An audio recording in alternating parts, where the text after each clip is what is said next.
let's get in and go for our last drive as the owner. And another thing you guys will notice, full tank of gas. Well, okay, 25 miles I've driven on this tank. So pretty much a full tank of gas. If it wasn't full, I would have filled it, which is how I sold my Jeep. And it's just one of those things, like when I buy a car, it's so nice when the tank is full. Let's do that.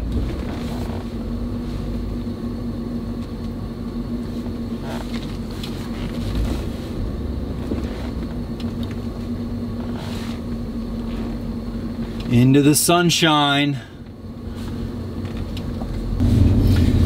All right, guys, last drive in the E39 M5. It's gonna be tough to get rid of this thing. I mean, it is tough to get rid of this thing, but it just feels like one of those points in your life, like I kind of mentioned. It's just a turning point. It's just a step. Another one will be in my life in the future, but for now, it's time to get something a little different. And I will tell you that something a little different is really exciting. Has a pretty good enthusiast following, and it's very different from the M5, but I don't want to get into that too much yet. It's really cool about owning this car, besides everything that I've mentioned for so many times, is that this is a 2003 build, which is the last year that they made it. So I immediately feel a little stressed knowing that when the time comes to get the other E39 M5, I'm gonna be kind of picky. You know, I got a little lucky finding an 03 build, and the 03s tend to be a little more valuable than obviously an 02 or an 01 or 2000, especially, you know, they changed some Vanos stuff and that kind of thing. So, you know, they tend to be a lot more desirable, which, you know, does make sense. So one thing that I got a lot of emails on, you know, people were asking about purchasing the car potentially, but a bunch of people said, well, what do I look for? I'm not buying your car necessarily, but what the heck do I look for? And I would say more than anything, find a car that the owner loved. You know, find one that the owner feels like, you know, he doesn't really want to sell it necessarily. He's not sick of it, or she's not sick of it.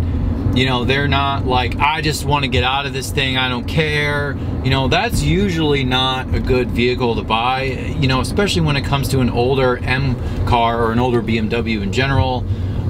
Things wear out, and if you start not caring about it or just saying the hell with it, I feel like that's probably not the right terms to sell a car, probably not the right terms to buy one either. So generally speaking, really with any car, but especially one where it requires a certain person to be willing to, I wouldn't say tolerate it, but you know, it's gonna need random little plastic parts, or random little hoses will get a little crack in it, or whatever happens. You're gonna have the right type of person that actually cares about it and is willing to spend, you know, the time and the money on it. So, you know, that's kind of where I'm at on that.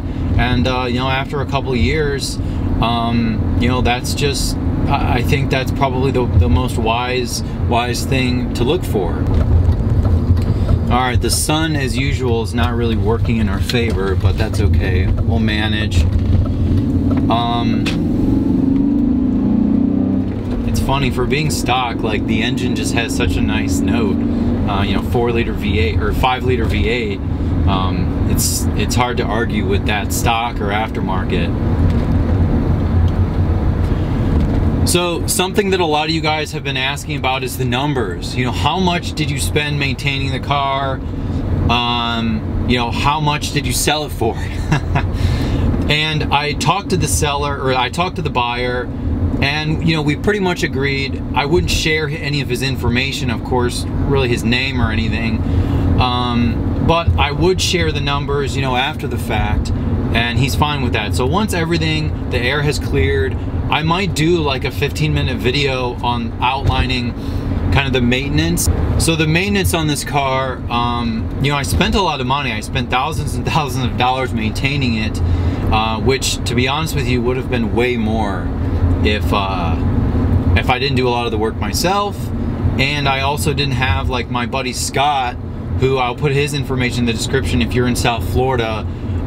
He has a shop that he does pretty much anything you want. If you wanted to do like an engine swap or something like that kind of crazy, he could do that for you. But I brought it to him a bunch of times, and his costs are just very, very reasonable, and he's such like a genuine guy. He's always willing to help, so it's always nice to have like a friend or a local shop that can help you with stuff like that. So my maintenance would have been probably close to double because of labor if I would have brought it to a dealer or whatever. So, you know, that's kind of something to take into account as well.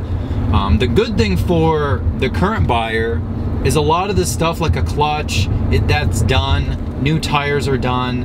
A lot of like the annoying things are done, like the screen here, the pixels there. It has a tune, which is extremely conservative, but it's nice that a lot of the small kind of annoying things, or whatever you want to call them, is done. You know, the shifter has been replaced with a F10 M5. It has a short shift kit. You know, it has all those things that like might be enjoyable to do, but the buyer, he doesn't want to like wrench on the car tremendously. I think he likes this car because it's pretty much ready for the road. I mean, it doesn't really need anything. You know, the front bumper has that little crack at the corner, as you guys saw in other videos. I believe he's gonna get that repaired, but his immediate, you know, things that he needs to address in the car, I mean, there really isn't anything, and that's what's actually really nice and kind of a relief to sell it in good shape. No engine lights. I can't remember the last time I saw one. All right, so the oil is finally looking good. Ah, there's a truck. I didn't even realize that. We'll do a second gear.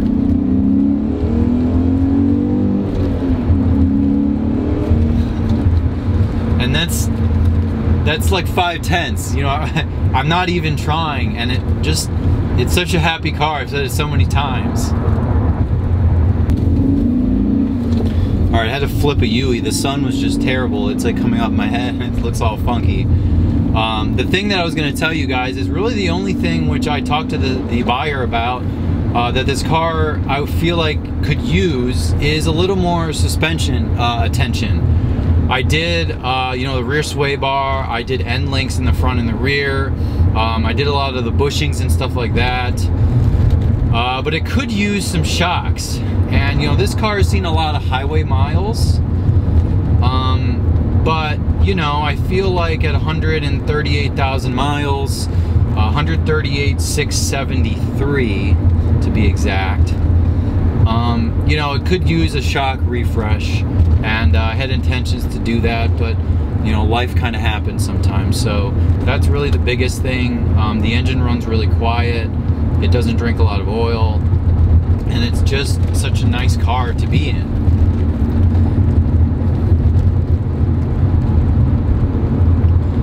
Oh man, I'm gonna miss this car. I get used to driving the E46, and I really love driving that car, but when you get in this, it just spanks the crap out of that.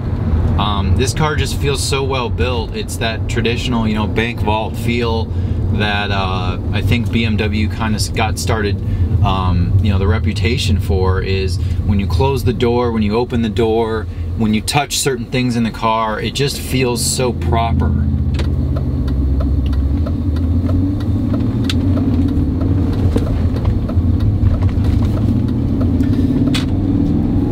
Second gear acceleration. It loses traction. I mean, it has newer wheels, but, or it has newer tires, but yeah, it has, I mean, 400 horsepower. It's you can't, nothing to really sneeze at there. So guys, I could probably make like a 50-minute video of explaining, you know, what I love, what I hate, and the truth is I've probably already voiced it because I've been very honest about my ownership of this car. And although I might have complained a few times when you know, maybe the window regulator went out and it was a rainy like week, it's like the worst time to deal with something like that. You kind of like hate the car, you know, in that moment. But generally speaking, it's been like such a pleasure to own.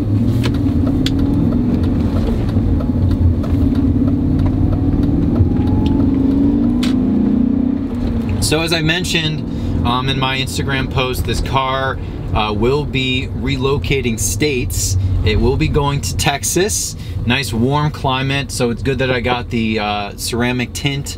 The new buyer probably appreciates that because it gets so hot down there. I mean, it gets hot here, but not like Texas. And it's also nice, you know, he'll be able to enjoy it pretty much year round. I think his intentions are to drive it maybe 5,000 miles a year or so. So, you know, he'll drive it or maybe go to car events or something like that. I don't want to speak for him, but just kind of in our conversation, it seemed like it's not going to be a car that's going to sit and not get any attention or love, but it's also not going to be a car that will be, I guess, beat on and you know, driven in, you know, the Connecticut winters or something like that. So for what that's worth, it's kind of nice to see that, you know, a fellow enthusiast is driving it and he's honestly just gonna enjoy it. So I've enjoyed this thing a lot. This is probably the car, this is probably one car I've owned and I've driven it the most in the span of time I've owned it. I've owned it almost exactly 2 years and I put pretty much 18,000 miles on it. And for me, that's a lot. Like, I usually put like 4,000 miles a year. So I put a tremendous amount of miles on this car, mostly highway miles, which for what that's worth, I mean, I know miles are miles, but a lot less wear usually comes in the car when it's on the highway. So yeah, so anyways, the car runs good, everything feels so good. The only thing I was actually concerned about was flat spots on the tires because the stupid thing was sitting for so long. You know, once he agreed to buy it and give me a deposit and everything, I really just didn't want to drive it with the fear that, you know, God forbid something happens, accident or whatever, you know. So I really just, it sat and just kind of collected dust, which is probably a wise choice anyway. So taking it out today is sort of my last time to enjoy it. We didn't get to get on the highway or do any highway pulls, but I've done so many of them, you know, I don't think it's worth kind of the risk, to be honest with you. So I'm literally just spilling out my emotions. I do get a little emotional when I sell cars. I know some people just see it as a transaction, but when I'm ready to sell it, I'm ready, but it's still a little bit tough for me, especially when it's a car like this. It's very special. It has a lot of character, it has a lot of history. You know, it's been maintained and loved and appreciated, and the whole platform is pretty much that way too. So, you know, it's kind of cool to give it to someone who's going to appreciate it versus, you know, just dumping it or whatever like some people do. It's kind of a tease to actually take this thing out again, but you know, it's just the last hurrah. So last drive, last appreciation for the E39 M5.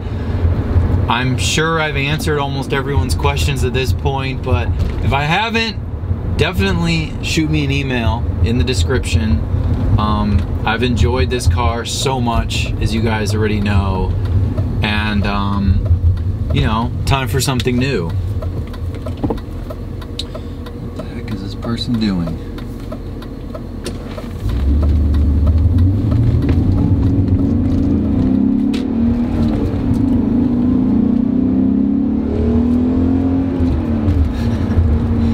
Feels so good. These back roads, the Ohio back roads, are really nice. They're perfect. There's like some sweepers, a little bit of undulation, and just power through those like long sweepers. It's so nice. So they're perfect for this car. And yeah, it's kind of amazing. I've driven this thing through rain, through cold temperatures, through hot temperatures.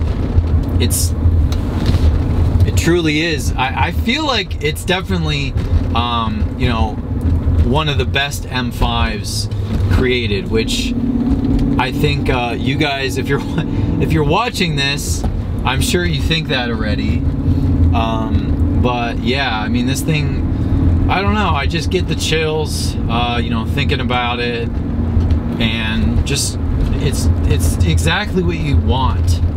I'm getting a little choked up if you can't hear, but it's just crazy how. And the M3 is a lot like this too.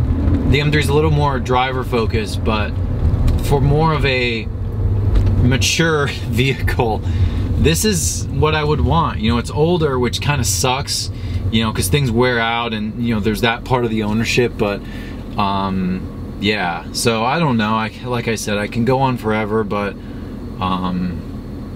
it's been good. It's been so fun. It's been such a cool journey. It's weird how cars unite people, and I have some friends that, you know, I'll be friends with pretty much forever, probably across the world, across the states. You know, people in Austria that have there's a guy that I talk to all the time. He has a black one just like this. It's just cool just to share just random, honestly pointless things sometimes. You're just like, hey, look what I did, or hey, I shine the exhaust tips, or whatever it happens to be. It's kind of cool to just share it. So, and that's why the channel exists. That's why I have this car. That's why I had this car.